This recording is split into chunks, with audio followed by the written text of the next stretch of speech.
The audit service has been in existence long before Ghana's independence. Upon reclaiming sovereignty, it became one of the institutions that segued into the new era. Today, it is a public office backed by the 1992 Constitution to ensure financial propriety in all public and quasi-public offices, including the presidency and our courts.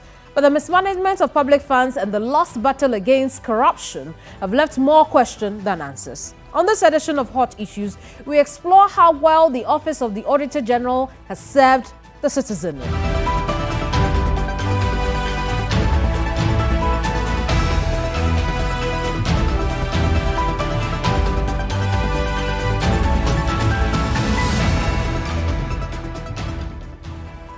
Ghana's 67th independence anniversary provides a fine opportunity to take stock of the institution, and who better than the man who fought corruption and, in his own words, corruption fought back. How does the country jump that hurdle? I am Kemeni Amano, and my guest on Hot Issues is former Auditor General Daniel Domelevo. You're welcome to Hot Issues. Thank you very much. I want us to look at Ghana as a country and the fight against corruption. Despite the Office of the Auditor General transcending the 1992 Constitution, we find that there's still a lot of financial misconduct in the public sector. Why is that? Well, the truth about life is that wherever people find opportunities, they would like to misbehave or abuse the opportunity if the controls are not working. And like I keep saying that if there are no consequences for financial malpractices, if people think they can get away with it, it will continue. So I believe that because the system has not been set up clearly to ensure that it doesn't matter who you are, if you go contrary to the rules, the sanctions will be administered on you. That's why I think that a level of impunity is keep growing and growing every time. So I think that may largely account for where we are now. I mean, but should we always be punishing people for them to do right? I mean, at some point, the individual public sector workers would have to start to take responsibility for how they behave with the public purse. It's debatable, but to me, where there are no deterrents in misbehavior, people tend to misbehave. I give example or analogy of the same Ghanaian who is transported or travels to a different environment. Maybe he arrives in London today or US today. Without any orientation, he starts behaving because, this system will not tolerate me. I'll give you a very quick example of my friend who picked me from my house. We got to the airport. We flew to London together. And the next morning, he was driving. In Ghana, he was driving. He gave the key to the driver and went away. And the next morning, he was driving. After 30 minutes, I asked him, Nana, what has changed? And he said, what? He said, the way you were driving yesterday is very different from the way you are driving today. You are even smiling at pedestrians who are not close to the road. You stop, smile at them, allow them to cross. But you are not giving that opportunity to Ghana. What has changed? He said, well, this system will not tolerate you. Indeed. So the system tolerates misbehavior. I see. Hence, it is growing. So in our case, who should be doing the sanctioning? And what kinds of sanctioning are you talking about? What do you envisage? Well, when we talk about the system should be working, the buck stops with the president. The top, of course. Discipline cannot be enforced from below. It comes from the top down. Actually, in financial management, we say it storms at the top and drizzles at the bottom. If there's enough storm at the top, the drizzles will be enough for us. So the tone from the top actually determines whether the people are going to take it or not. You go to some countries, not even outside Africa, go to Rwanda and see. The tone from the top is very clear that you misbehave, you face it. So everyone is doing whatever it is. I was even telling some people that the level of cleanliness that I even find in their homes is interesting because they realize that it has become a culture more or less. You can't go out and misbehave, and that affects even behavior at home. So the first thing we do is to ensure that we have a leadership which is committed to doing this. That is why I believe many Ghanaians, including you, if you are not included, I was included, believe the president when he said, I will protect the public purse. And he said that if you want to make money, don't come into government. Go to the private sector. So, this is a guy who is not going to spare anyone. So, and I've been in public service for a very long time. You may not know this. Whenever there is a change in government, public servants, they sit back and watch whether it's going to be business as usual or it's going to be a change. After a few months, they say, it's business as usual. Really? You see the misbehavior starts. What was the consensus with the Akufo-Addo administration? Well, the promises or the rhetorics was far higher than what we are seeing on the ground. And of course, disciplinary measures are swiftly put in place against those who don't belong to the group. But there are some people who we can all see clearly that this guy is committing atrocities or infractions, and he or she continuously get away with it. I see. But the president and this administration made some decisions, one of which was you. Yeah. We'll talk about that in a bit. But another decision they made was to set up the Office of the Special Prosecutor, which was also to tackle or help tackle corruption.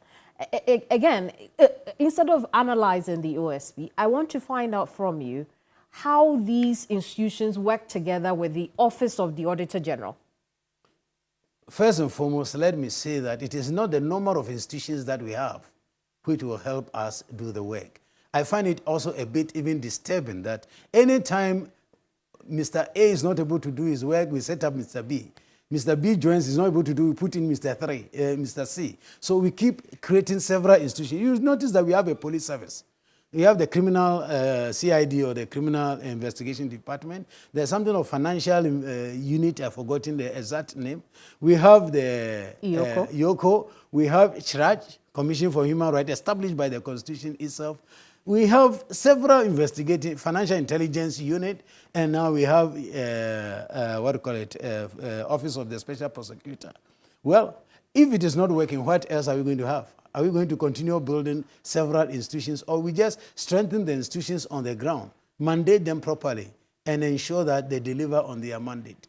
I am of the view or the opinion that if there was the need for bringing in any other institution, we first look at the existing institutions and see, are they not capable of doing what is supposed to be done? What is the missing link? Is it the legislation? So those powers can be given to existing institutions because, mind you, corruption, just as wasteful expenditure, equally denies citizens the benefit of the public funds. So if you are creating too many institutions which are not delivering, you are being wasteful. In fact, in South Africa, their law refers to it as wasteful and fruitless expenditure. I like it so much. It's a fruitless and wasteful expenditure. So if you continue creating fruitless and wasteful expenditure, it's as bad as corruption. Because at the end of the day, the public purse, which is supposed to use in serving the public interest, is not used in serving the public interest. Do you think that's what this government did with the creation of the OSP? I'm not saying directly, but what I'm trying to say is that we could have first looked at the existing institutions and see, can we change their mandate? And mind you, assuming today, in fact, if God forbid, I'll never be a president of Ghana, so forget about it. If I were made a president, I will still look at the possibility of combining YOCO and Office of the Special Prosecutor. Do you know why? Because YOCO is already established in all the regions and the districts. So if you combine them, it saves the nation a lot of money. Now look at the amount of money which is being used to set up just the OSP. If we need to roll it out throughout the country, how much do you think we need to do that? It's going to be a lot of money. So at the end of the day, there is a lot of fruitless and wasteful expenditure. Let's talk about when you were there, right? You've started speaking about the limitations of the law that establishes the Office of the Auditor-General. And you talked about how you'd have to go through Parliament for a long debate and all that. What other limitations exist as far as the establishment of the Auditor-General's office is concerned? I don't see a legal limitation on the mandate of the Auditor-General because Auditor-General is not something unique to Ghana.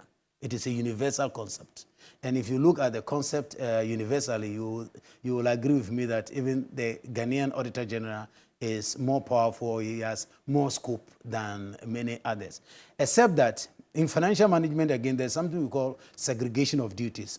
It's not like football where you can take ball from pool to pool. You must pass the ball to someone to also do. That is why you don't have one person going on the field investigating, prosecuting, and judging at the same time.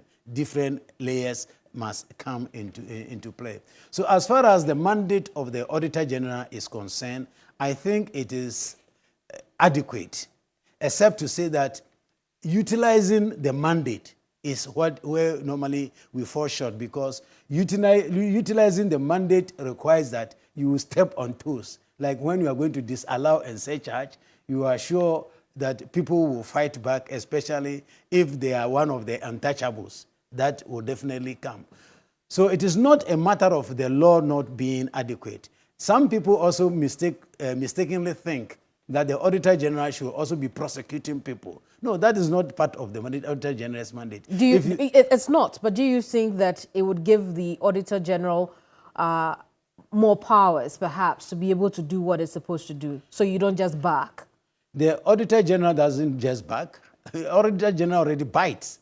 Because if I disallow and surcharge, according to Section 17 of the Audit Service Act, if you are a public servant, that money should be taken from your salaries, so I can recoup it.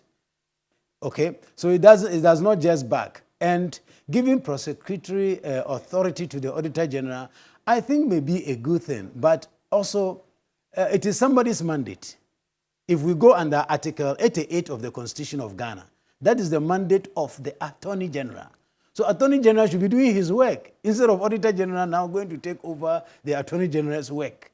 I think what is necessary rather is the Attorney General coming in timely to assist the Auditor General to prosecute some of those cases. How many of such collaborations did you have while you were in office? I must say next to zero. We didn't have that level of collaboration. What I did was every single disallowance or surcharge that I did, I copied the Attorney General. He was always on it because I thought it was a potential case of criminality or something of the sort. And of course, it is only he who determines what is can be prosecuted and cannot be prosecuted. And did you ever hear back on those that you wrote to? No, I didn't. I remember even once I even wrote the Attorney General to say that according to a provision, I think under Section 27 of the PFM Act, he is supposed to produce a report to show the status of how he has implemented the recommendations of Auditor General and follow up on his cases, and send it to Parliament, copy the Minister of Finance and the Auditor General, but I've not seen my copy. So, so he should serve me with copies of what he has done so far. Face value, how many cases did you copy the Auditor General in and you never heard back? Attorney General, you mean? The Attorney General, yes. Several. There are several. I issued more than 100 certificates, and none of them went without copying him. Because before designing the system, we looked at how do we tackle it? Who are the stakeholders? By law, who are the people who must be informed? And remember, I have a legal team. So my legal team advised that since some of these things, especially based upon Occupy Ghana versus Attorney General, where in the, what we call it, consequential orders issued by the Supreme Court, they stated the last consequential order was to the Attorney General, that he should take actions against people who have been surcharged or held responsible by the Auditor General. So we thought it was necessary to bring the Attorney General to speed on what we are doing. Otherwise, he may say that, well, I don't know what the Auditor General is doing. I can't just get up and picking people for prosecution. So that evidence didn't come. So we continue. When I was in office, I don't know what is happening now. When I was in office, each and every surcharge or disallowance was copied too.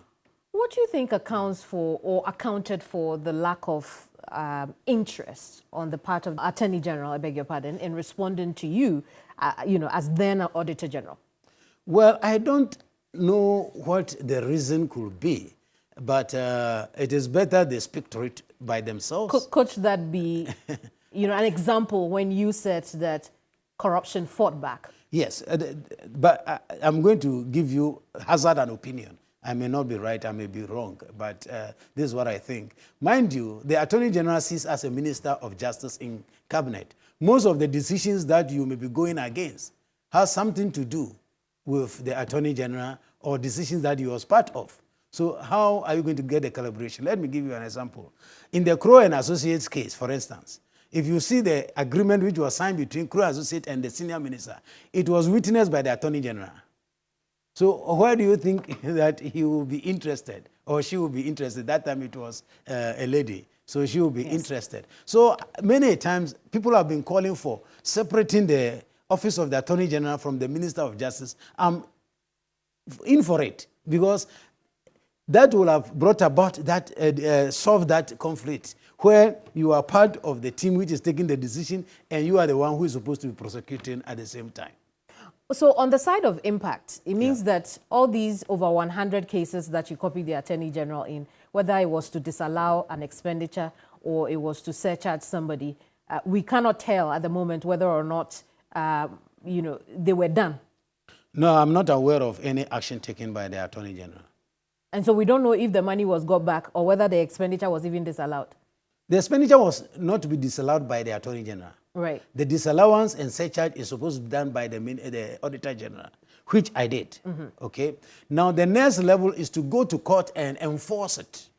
Right. That enforcement is what was lacking. So on your books, you Yes. could have surcharged. Yes. But for the culprit Yes. to be able to pay back the money they have expended unlawfully, it may not have happened. I think to go to court against that culprit, it is the Attorney General.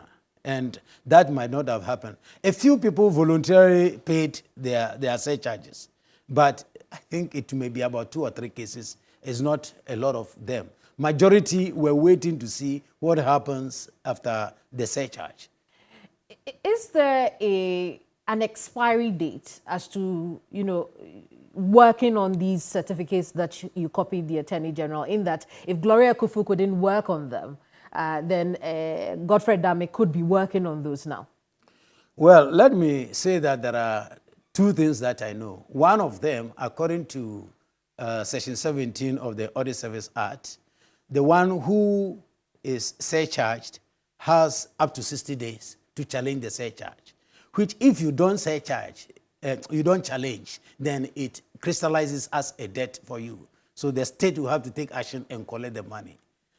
Now, the next thing you are asking is if the state didn't take action to collect the money, Indeed, does it expire? That one, I'm not competent to talk about that. We leave that in the domain of the lawyers because there is a statute of limitation. And the statute of limitation specifies some particular categories of actions which are limited. I don't know whether this one, because has got any yes, statute and of I've limitation always been asking the lawyers whether you can use an act of parliament to limit a constitutional provision. Because the Constitution, from my point of view, which is in line with Article 1 of the Constitution, Clause 2, says it's the supreme law of the country. So can you actually go in and remove or revoke the orders of the CEO of the company? That's the question. So, I mean, collectively, when we look at the situation, you did your job, but it also came to naught. I wonder if we can say it came to naught. Because you see, one of the things that did not come into public notice is that in the process of disallowing and surcharge, a lot of the issues got resolved. Many people hear of it and they come and pay and said, I don't want that problem on my desk. A second thing which people do not easily appreciate is the deterrence that it brings. That is even higher. When people get to know that, oh, a minister can be held responsible and is being held responsible. So the thing he wants to do, he stops doing it. That is the value of a financial management control, where it is deterring. So we can't say it came to naught. It added so much value. We'll talk a bit more about the recent ones that we've seen. But while we are on the subject of culprits, if you like, which institutions would you consider very notorious when it comes to financial misconduct in the public sector? Well, I can't describe them as notorious, but where infractions happen... So they are very notorious for infractions, no, aren't they? I don't like to use that word notorious, because as far as I'm concerned, what we are addressing is Clause 5 of Article 1A7, which says when you identify irregularities, you bring it up. So it's the irregularities that we bring up. You can talk about the Ministry of Finances because that is where the cooking is done. A lot of the resources are there, so you can be sure that there will be a lot of infractions or irregularities there. Then the big ministries like education, health, roads, there you will find a lot of infractions. When we come back, more on the institutions, but I also want us to delve deeper into issues that have been raised while you occupied the office of the Auditor General. I want us to look at some of those issues that came up while you were Auditor General. And then you talked about deterrence, but how much of it has taken place since you left office, given the recent Public Accounts Committee hearings? We'll be right back. Welcome back to Hot Issues. My guest is Daniel Domelevo, who is former Auditor General of the Republic of Ghana. Thank you so much for your patience and sitting with us indeed.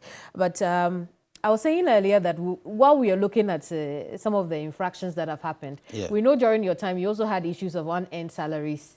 Unearned salaries, monies that had gone into wrong hands. Tell us the nature of infractions that you find come up a lot during your audit. Yeah, if you study the audit report, you will see that a lot of the infractions or the irregularities have to do with unearned salary, as you have said. A lot of people might have resigned, sacked, dismissed, died, whatnot, or left the institution, so to say, but their salaries are still being paid, and I think that is terribly wrong, and we normally bring that to our attention. But procurement offenses is the leading, actually, very serious one. There are a lot of infractions from the procurement side. To be honest with you, at times even I draw the auditor's attention that some of the procurement irregularities are eluding themselves. They are not very much. You see, it is said that if you don't take time, you may think everything is okay. But then if you do, as they say, the devil is in the details. If you do a more deep dive, you will see that there are a lot of irregularities. For instance, there's one common one which was beating my people and currently is still beat almost all of you in the media. You will see that there is an approval from Public Procurement Authority. Say, oh, you got PPA approval. Who says PPA has mandate to approve? It is not. Read at section 40 and 41 of the Public Procurement Act. It is the Public Procurement Board, not the PPA. So any approval that you have seen anywhere, I saw one on national communication, and the approval is given by PPA, is fake. They don't have that mandate. So if I were auditing, I was going to challenge them to say, by which mandate did you give that approval? It was the same issue in the Crow and Associates. Honorable Safumafu was given approval by ABIJ, not the board. I see. So to me, it was not an approval. You get the point? So many people don't get this. Once they see PPA letterhead and see approval has been given, they start running, oh, there is an approval. Say, no. If you check the approvals, you see one of them, all that the chief executive does is communicates the approval of the board. You says that the board meeting held on this date, that is board number, meeting number, so and so, approval was given you. That is the genuine one. There are others where they will say PPA hereby gives you approval. And that is not in consonance with the law. So many times there are several tricks or things which go on. And if you don't have much insight into these things, and of course you don't read the law thoroughly, you may easily be persuaded to say that, oh, everything is above board. But many times it is not above board. I see. Yes. And one of the issues we also saw and continue to see with procurement is unlawful sole sourcing. Yes. What contributes to that? Because it is the easier way of giving the contract or the procurement to a particular entity or person that you want to do. And mind you, when people see PPA approval also, let me finish a bit of it and you get it right. Even when the board has given approval, they have not been mandated by the law to just approve. There are conditions under which they should approve. Is it that you are the only person who produced that item? Is there an emergency that we cannot go through the process? Is there any disaster that they are addressing? Is it of national security issue? There are conditions stated in the law. So even if the board approves, where it says that the board at this meeting gave the approval, they have to state the clause under which they are approving for us to know. Because most of the times, if you read the act, you will see that this is not a situation where the board has the right or their mandate to approve has been activated, but they exercise it. So the single source procurement is the clear avenue in procurement or the procurement method, which normally allows people to pass the ball to who they want the ball to go to. So they want to clean this room, and they think that contract to go to that my friend. So they say that my friend has a cleaning institution, and interestingly, some of them, the day that they are asking for the approval is when they were born. I mean, registered at the Registrar-General, or maybe just 2 or 3 days before. So you can see that at times it is planned. Go and register a business so that we can give you something to do. So the sole sourcing, and if you look at one of the audits that was reported by the Auditor-General, he talked about how huge the fees charged by the single source or the sole sourcing as against the others. I have the same example, experience. We came across a situation where there was this vendor who was giving single source procurement in the government, and they were supplying items to the government. We went into the shop to go and find the price, the current price. Remember, audit happens after. So it means they bought the thing a year or more earlier. When we checked the price was less than a fifth of what they had presented to government. Which institution? And government was buying, this was local government. What you call dustbins that they were using. In fact, the company is Zoom Lion. We went to Zoom Lion itself. I sent people in a disguised name to say, look, go and get a quote from their shop to find out how much are they selling this. Then we look at the quote versus what is sold to the government. And I say, this is unacceptable. And anybody who knows that this gentleman called Manasseh Azuri has been on that case for a very long time will know that the contract which Zoom Lion is using expired long time ago. They don't even go to Public Procurement Authority to get a renewal or anything. Government after government, not only MPP government, NDC government was doing the same thing, and it has been continued by MPP government. And so there is no renewal of contracts. There is no renewal of contract. They will tell you that contract can be renewed orally or verbally. And I say, why do you use cloth to patch metal? The original contract was in writing. So if you want to renew it, it must also be in writing. The first contract, which expired, I think, 2013 or thereabout, was in writing. And that has absolutely no legal basis. And that contract has basis. been running, I think, up to today. I see. And you know, the explanation they give has absolutely no legal basis. From my point of view, it doesn't. They claim there is, because they said you can always enter into a contract orally. You can also do it with the government. Yes, they said, well, any contract can be oral or in writing. So they say it can be that. But if you look at the audit trail, you will see government after government, especially the ministers who were in charge, local government, etc., fighting it. Everybody trying to disassociate himself. But at the end of the day, the contract still ran, and we are made to pay money. So at a point in time, I even disallowed for some of the expenditures of Zoom Lion and said charge him 411 million. And as we know... He appealed against it. He actually appealed. Yeah. It went to the High Court. The High Court ruled against him. Then they appealed at the Court of Appeal. And very interestingly, when the case went to the Court of Appeal, you know what happened? They questioned the original jurisdiction of the Auditor-General. That is the constitutional mandate of the Auditor-General. Does it extend to the private sector? And the Court of Appeal said, well, this is interpretation of the Constitution, so it must go to Supreme Court. So they also play it into the yard of the Supreme Court. And there the funniest thing happened from my point of view.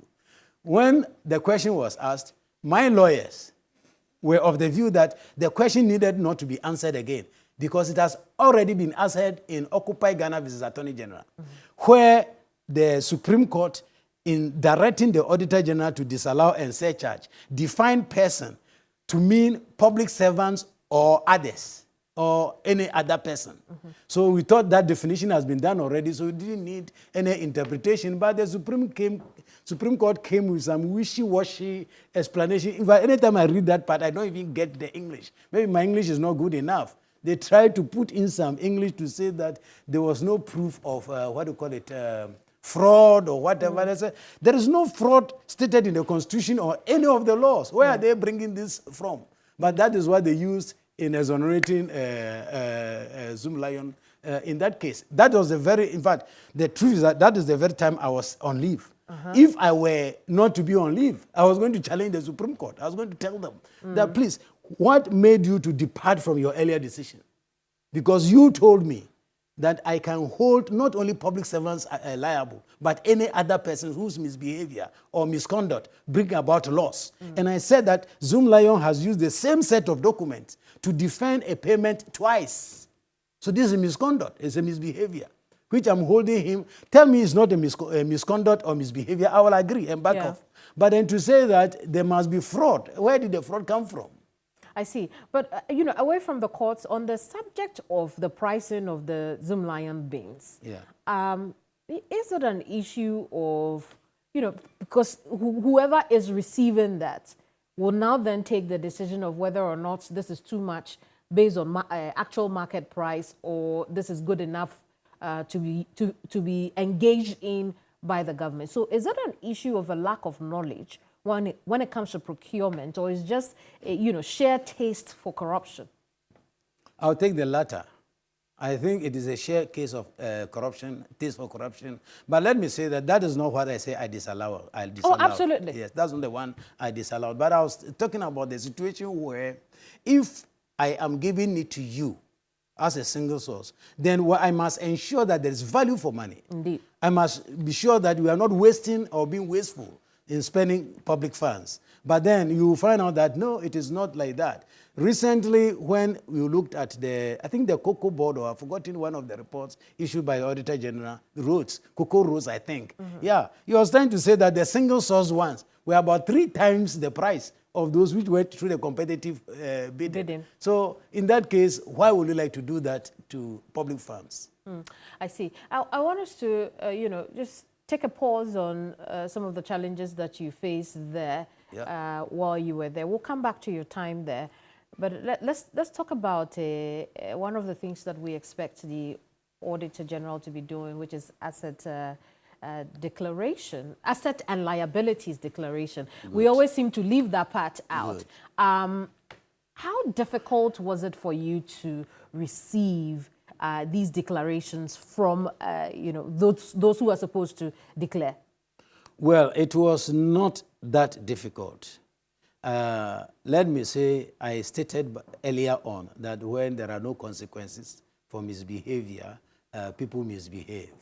But when I assumed office and I noticed that there are far more people than those who are declaring their assets, I changed my style and I said, look, I'm not just going to sit there and ask you to declare or not. I wrote to the presidency and gave him a list of his ministers and deputy ministers, etc., who have not declared, who, from my point of view, were occupying their offices unconstitutionally. This is also another argument or debate many times with the lawyers. I ask them, if the Constitution says declare your assets before you enter that office, and you enter that office several years, months, you have not declared, are you not occupying that office unconstitutionally? Hence, my personal view was that if you are found not to have declared your assets, you just be made to vacate your post. But when that letter went to the office of the president, they came running to declare their assets. But there were still other groups who did not get the directive. I think, I'm not too sure, maybe at a cabinet meeting or something of that nature, they were told that go and declare your assets, because the president and the vice declared within 2 weeks. So of receiving that letter? No. Right. Of assuming office. When they came to office, they declared very early. So why will your boss declare and you will not declare? So I think that pushed them to declare, but others were not. So if you notice, I think 2018 or thereabout, I directed all the auditors to say that, look, one other mandate of the Auditor-General under Article 286 is to ensure asset declaration. In the course of your audit, find out from the person if he qualifies to declare his asset, whether he or she has declared that asset. So it becomes part of the audit questions. When they come, the first thing is, have you declared?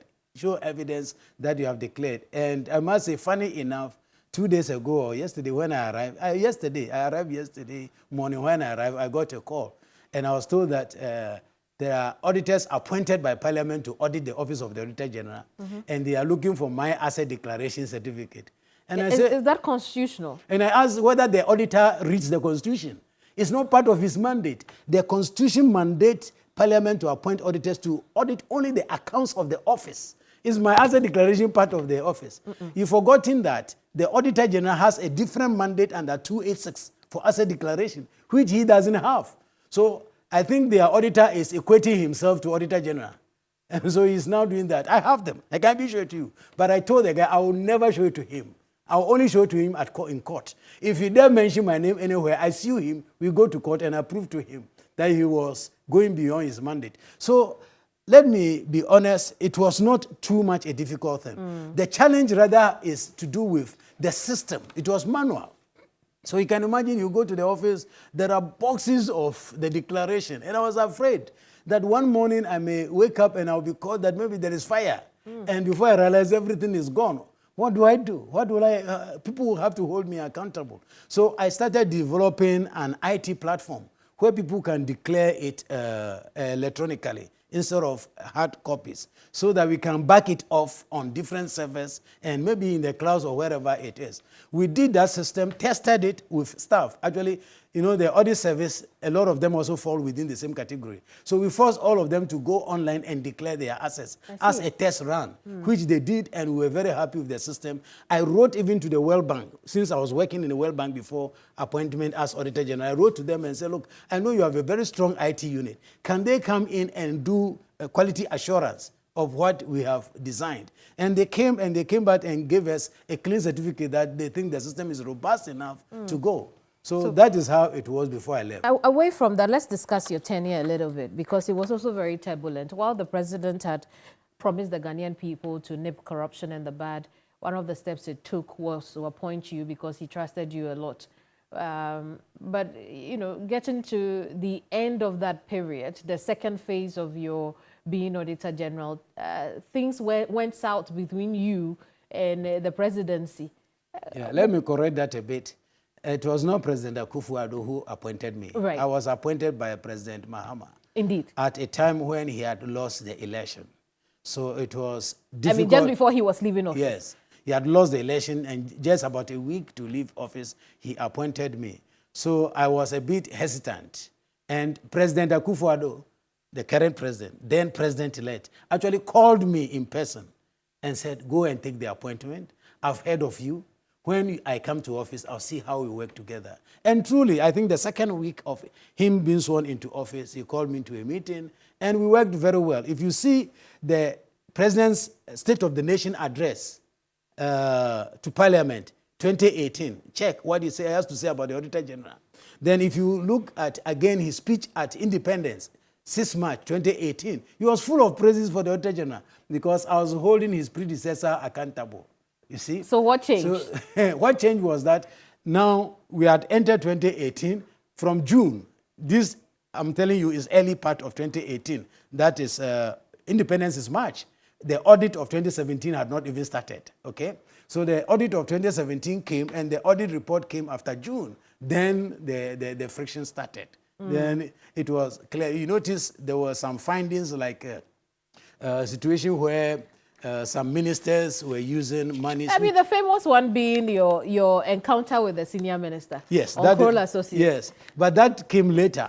The first one, I think, had to do with Gate Fund, where they were using part of the monies which were meant for needy but brilliant students to travel abroad for courses, and I disallowed it, and I didn't like the idea. So eventually they kicked you out of office. Of course, yes. I know retrospectively you had a ruling that said that was wrong. Yes. Right. But let's look at that period when you were kicked out of office. One of the things that they had talked about, in fact, two, from the board was your age and your nationality. It had nothing to do with the kind of work you were doing. Yes. So are you Ghanaian, and were you 60 at the time?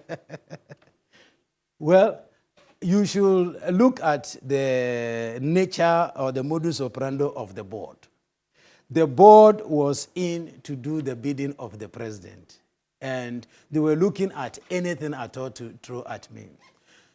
If you had informed me about this before coming, I was going to bring a copy of my SNIT form for you to see.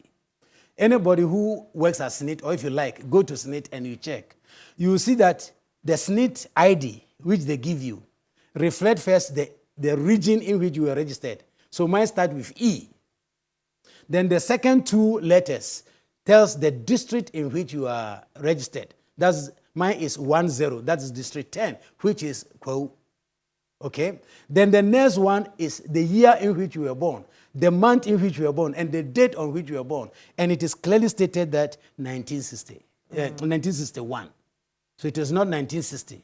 Okay?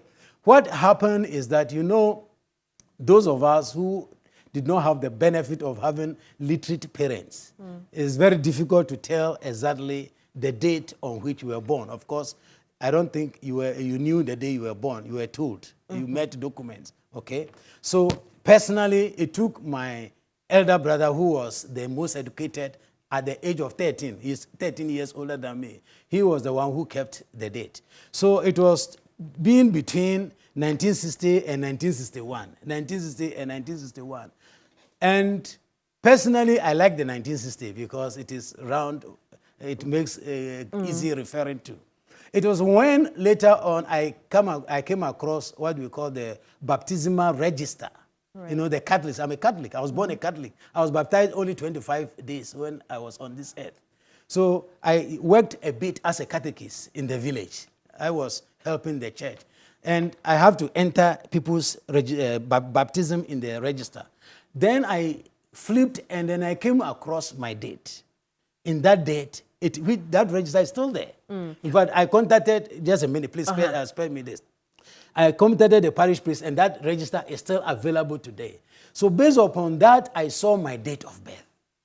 And by virtue of computer today, I also check, and that matches with my name, Yao. Because if I was born in 1960, 1st June, I would have been Kweku, not Yao. So I noticed that. That time, my late father was alive. So I went to SNIT to see how I correct this. I was advised to come with an affidavit and get one from my father. We did this and sent to SNIT, and the changes were made. I have a statement from SNIT, which has the corrected version. But now, if you go, they have reversed it to the 1960. Interestingly, let me finish this. I know you are in a hurry to interrupt me, but please allow me to say this. If you go now and check, you will see place of birth, Togo, not even a town, Togo. That's what is written on the place of birth. Then the district of birth, Kwau South, is Togo in Kwau South. Then country of birth, Ghana. So Togo is in Kwau South in Ghana. I said, these guys were not smart. When they were even changing, they didn't change. So the system was manipulated to provide evidence that you were born in 1960 and you're Togolese. Yes. But, the board, according to the board, they had also written to you about that, giving you a lot of opportunity to respond to them. I responded to them, and they said it was not acceptable to them. I stated it. I see. But your friction with the board was much more than just age and the nationality. You thought the board was interfering with your work. It was far more than age and nationality. The first thing Duajimai did was that he thought he was still Auditor-General, the board chairman. When he came in, I was in Kigali. What brought the friction is this. I was in Kigali when I got a call from my deputy that he has asked him to invite an audit team, which was auditing, National Health Insurance, to come to his office for a meeting. I said, why? I don't believe that. So write me. So she wrote me. And when she wrote me, I responded and copied the chairman, that is Duajimai, to find out if it was true. And he said it was true. So I asked, what mandate did he have? Because people think that the Board of Audit Service is the same as the Board of maybe TV3. No, the Constitution clearly spelled out their mandate. Their mandate has nothing to do with audit. So I told him he should take his hands off. That is where the friction started. Do you know what Duajimai did? When I wrote him to take his hands off, he wrote, a memo to the entire board based upon what had happened between him and myself, and attached the audit observations of National Health Insurance to the memo. And the next day, when I was coming to office, I think I was around Tetekwashi, when Joy FM called me that they wanted us to discuss those audit findings. And I said, no, the audit has not even gone anywhere, so there are no findings to discuss. And they said they have seen the audit observations. And I said, okay, so if you have seen audit observations, share with me so that we can be speaking from the same hymn book. Then when they shared with me, I noticed that what he has sent to the board had circulated all over the place. I see. So the friction had been there long time ago. I see. But while you were there, do you think that you had maybe a bit of trust issues, some ego at play as well? Because perhaps you thought that everyone was corrupt except you. I have never thought everyone was corrupt. Maybe that is... Or risk corruption. Or maybe that's what you think. I thought I had been given a role to play, and I must play that role. It was not based upon the fact that you are corrupt or you are not corrupt. Remember, in financial management and accounting, we base it on facts. Even if I think you are corrupt, I have no reason of saying so until I have the evidence to support it. So that was not anything to go by. So there were no trust issues there? No trust issue at all. As far as I'm concerned, in fact, recently I was just addressing a group in Monrovia, and I was telling them that in auditing, we don't trust. It's evidence. If you say you have paid the money, where's the evidence? It's as simple as that. So whether you did it right or you didn't do it right depends upon the evidence that you are able to adduce before the auditors. When we come back, let's discuss the recent Public Accounts Committee hearings that we've seen. Has there been any deterrence at all? We'll be right back. Don't go away. Welcome back to Hot Issues. My guest is Daniel Domelevo, who is former Auditor General. We've been discussing all things audit, and right now we want to put some of the things that he left behind as his legacy to test. Again, thank you for your patience. So recently we've seen the public accounts hearings. There's still unearned salaries going on there. There's still, procurement challenges going on there. But, I mean, something should have deterred somebody at this point, because you surcharged a lot of people, you disallowed a lot of expenditure. Why do you think that we still see that? Well, let me say that the infractions are never going to go away. It is a human institution, and administering billions of Ghana cedis, definitely there will be irregularities. However, the worrying part of it is that instead of it decreasing significantly, I see it rather on a rise, which I told you from my point of view is because there are no consequences for mismanagement. If you watch a video clip or social media, there was a clip about the president of Malawi who, following audit on COVID funds, a portion had been taken by one of the ministers to travel, and he refunded it when he came back. But the president said the time the money was needed, you had taken it away, so it could not be used at the right time. So he was dismissed. He asked the police to prosecute him. If we have this type of intolerance or lack of tolerance for infractions, it would have reduced things significantly. I even remember myself, when I was in office, my staff were telling me that institutions which never took their observations seriously and did not respond were now responding on time because they knew the guy is going to disallow and hold you accountable. You may go to court and be free, but you may not be lucky. Some got away with it in court.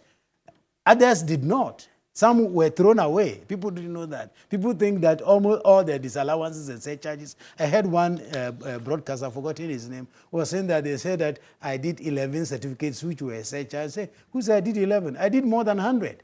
So, and even I say that if I did 5 and 5 had been challenged and overturned by the court, you may not be lucky as the others. So it brings some deterrence. But people continuously see that there is avenue for gambling with public funds. The worst that may happen is that they say, I should refund, and the litigation may go on forever. It's cheaper than going for a bank loan, isn't it? The bank will definitely come the very day it's due and start demanding their money. But this one, you can gamble with it. That is why we are seeing what is happening at the public accounts. Indeed, one of the things that came up was the Ejapa royalties where $12 million had been spent, but we hadn't even, done any real work yet. I mean, how could such a thing happen? That is what I'm saying, that the system is tolerating the irregularities. If it had happened earlier on, it was nipped in the bud, and people were not tolerated, or even government sanctioning the various people. Remember, Nationality did risk analysis or whatever it is on it, and actions were taken People have been deterred. But then they came strong and said, no, we have to do it. So the impunity continues. And like I told you earlier on, it is the tone at the top which deters public servants. It's just like your father will allow it. If your big brothers are bullying you, you only pray that your father arrives. The president hasn't lived to the promise of I don't think so. corruption. If by the time the risk, what do you call it? I've forgotten the name we call it. The risk analysis of Ajapa was done and people's head started rolling. I think we will not be told today that so much has been paid. Indeed. And I don't know. Since we got to know, I don't know the date the audit report came out. Unfortunately, I've not been there in the town for many times. I just heard it in the person. What has happened? What has happened? If monies which should not be paid have been paid, 12 million is not small money, my sister. It's not small money. And we are taxing people. In fact, we are moving the country from taxation to robbery instead of to production that we were promised. Now we are robbing everybody. Even your money that you are using to pay them, they tax you on it. So this is robbery. We are robbing people and use it this way. I can't get it. So it is the tone at the top which determines. Leadership, from my point of view, is everything.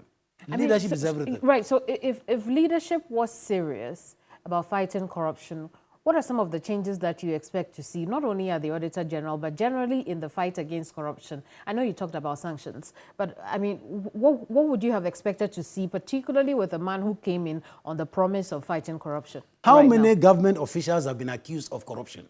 And what has happened to them? If nothing happens to them, then others will also join. But the OSP, I mean, again, let me take it up. You forget about OSP. From the presidency itself, saying that, Daniel, you have been cited in this case, so you are sacked. Or I relieve you, go and clear yourself and come. But accusation of corruption is not conviction of corruption. No, not at all. But just showing that you are not tolerating it is a different thing altogether. Do you understand? I'm not saying that the fact that you are even suspended or you are released from your position means that you are guilty of corruption. No. But then it gives the signal to government officials that they will not be tolerated. But if they think that they will be tolerated, then it will go on. And you think there's been a lot of tolerance here? I think the president has been too tolerant when it comes to corruption. Is there room for redemption, as his tenure goes to an end? There is a big room for redemption. In fact, if the president turns a new leaf tomorrow, it will be so much to his credit. It's just like goals scored last minute, I always tell people that at times the goals scored in the extra time are sweeter than even those scored in the normal time. Assuming from tomorrow we see that, no, he said, no, I'm left with 6 months or 8 months, and I'm not going to tolerate corruption. Once I hear your name, you'll be on the firing line. It will be very sweet and nice. Do you see a knack for change? I have my doubts. I don't think it's going to happen. You don't think? I don't think it's going to happen. Because it's also difficult to change when you have allowed the system for such a long time. It takes someone who said, no, this is not right. I won't do it again. Who can do that? But I'm not seeing that. So you were appointed by Mahama while he was leaving office? Yeah. The assumption was that so that you could make life miserable for the NPP. That was your assumption. No, hang on. The assumption of the public, yes, or certain sympathizers of the party in office now, yes, was that you should make their life miserable. Then they kicked you out. Yes. Now Mahama is hoping to return to office. If he does appoint you again, would you? No, I made a point which people don't want to listen, and maybe you also didn't listen. Even though Mahama appointed me, the current president personally intervened and said, because I went away, I was in Malawi when he called me, that I hear that you have gone back to Malawi. You don't want to accept the appointment. Go and accept it. No, I get that. So he was part of it. So what I'm saying... Where's your beef? No, I don't have a beef. What I'm saying is that the moment you started to become a thorn in their flesh, you were kicked out based on whatever they determine as the technicality. Yes. Right? Yeah. If you remember what I told you, we were the best of friends. We were the best of friends the first year when I was holding Mahama administration. So, remember, audit happens after the year. Indeed. So when I started work 2017, we were auditing 2016, which was Mahama time. If you remember, I disallowed 5.4 billion expenditure. And he praised me very well. In fact, I remember he met me at the Accra International Conference. He came and shook my hand and said, Bema Kosu, That is, continue what you are doing. I see. So we were best of friends. The problem about accountability is that everybody wants accountability for others, not for himself. That's the problem. I see. So that happened. Yes. If or when the Mahama administration comes back into office and you're given the Auditor General again, is there something you take up? Oh, let's get to the bridge and we see how we cross it. Are you interested in No, returning I to don't that office? like to come across assumptions and providing answers about that. I don't think that is even going to happen. So let us get to the bridge, but I don't think I'm going to come back as Auditor General of Ghana. I want to ask you something. While you audited the 2016 era of the Mahama administration, were they as bad as this administration? No, if you look at the trend, you see that things are going from bad to worse. Even this administration, 2017 was better than 2018. 2018 was better than 20. If you look at the table, I introduced that table. I wanted Ghanaians to see the trend. So at first, they will have just prepared a table showing the infractions. So I told the people, no, we have produced earlier reports. For Ghanaians to see the trend, let's put the previous years inside. So the trend is there for everyone to see. It is going from, I remember some time ago, even when the current Auditor General took over, he reported 12 billion for state enterprises. The following year, he reported 17 billion. So it is getting up and up. We don't learn. But why don't you want to ever be president of Ghana? That's what you told me. Why will I be a president of Ghana? People will run and leave me alone in this country. I'm a very crazy person. Because once they say here is white and here is black, I will not change the two colors. Those who knew me know that I will not tolerate it. And to become a president, with that, you will hear that the minister who has been designated, even before vetting, has been sacked. And you may not like it. You say I'm a crazy guy. So please, lead me not into temptation. It will not happen. Thank you for coming. Thank you very much. Yes. My guest today has been Daniel Domelevo, former Auditor General. We've been discussing all issues, audit and corruption and public sector malfeasance as far as the financial sector is concerned. I am Kemeni Amano. If you missed this episode, there's always a playback on our social handles, Facebook and Twitter, or X now, and also on YouTube. Bye-bye.